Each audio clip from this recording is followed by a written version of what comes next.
For much of literary history, the creatures that bumped in the night were kept at a distance from human life. Classic monsters were terrifying because they occupied a space separate from our daily reality. Think of the classic Gothic vampire, born from the mind of authors like Bram Stoker. These creatures were aristocratic figures, living in remote, decaying castles, removed from the concerns of the common person. By the late 20th century, writers like Anne Rice shifted this dynamic. The monsters became alluring, romanticized, and even philosophical. Yet they remained elite beings, floating above the messy realities of a 9-to-5 job or paying rent. This detachment was the core of the supernatural appeal. Magic offered a way to bypass the exhausting human experience. Today, if you look at best-selling supernatural fiction, that distant mystique has vanished.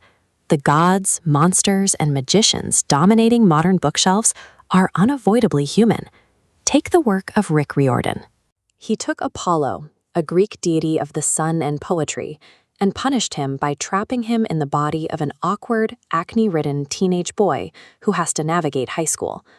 We see this pattern across the genre. Superheroes attend therapy to process combat trauma. Powerful agents rely on administrative paperwork as much as their specialized training. This shift reveals a specific trend.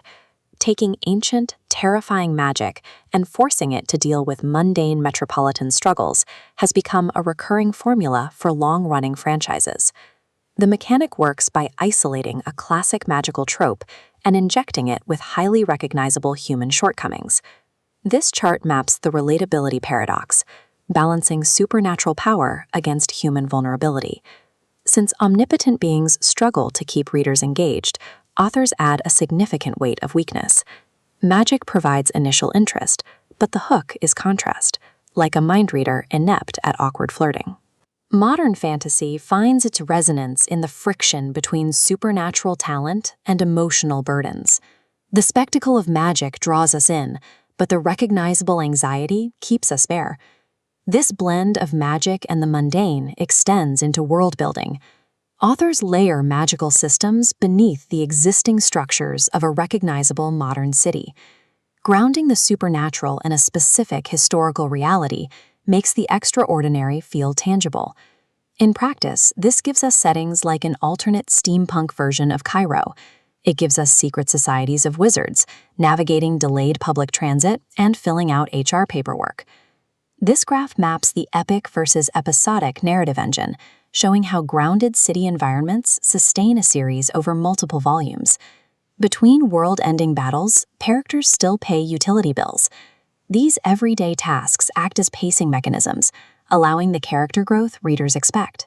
Franchise longevity rests on the friction between saving the world and surviving the city. The modern urban fantasy genre operates as a psychological tool for its audience. By forcing mythical beings to navigate the same chaotic city life that we experience, the genre acts as a mirror. We witness a powerful entity struggle to find their place or manage their mental health. Seeing them navigate a confusing bureaucracy normalizes our own experiences with those same systems. When the gods and monsters of our myths are visibly flawed, our own mundane shortcomings become a standard part of the hero's journey.